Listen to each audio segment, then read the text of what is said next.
బనాసా నుంచి మిమ్మల్ని ఎందుకు బహిష్కరించారంటే? ఓడన్నాడు మీతో బహిష్కరించింది? బహిష్కరించలేదు మిమ్మల్ని. మీరు బనాసాలో పనిచేశారా? సభ్యులుగా ఉన్నారా? కానీ పేపర్ స్టేట్మెంట్ చూసిన.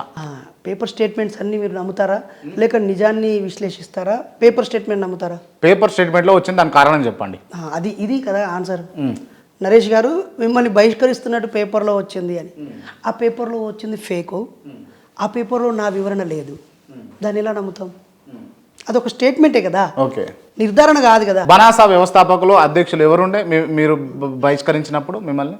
నాకు ఇప్పటికీ అప్పటికి డాక్టర్ జయగోపాల్ గారు దాని ఫౌండర్. ఓకే. 1972లో స్థాపించారు ఆయన, ఫిబ్రవరి 13న. ఓకే.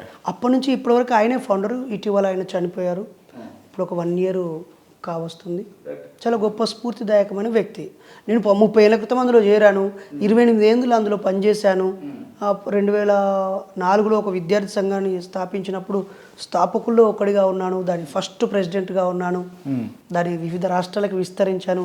నా నాయకత్వ పటిమతో దానికి ఒక క్రెడిబిలిటీ, ఐడెంటిటీని తీసుకురావడానికి. బనాసా గురించి మాట్లాడుతుంటే మీ ముఖంలో వెలుగు కనిపిస్తూ ఉంది నాకు.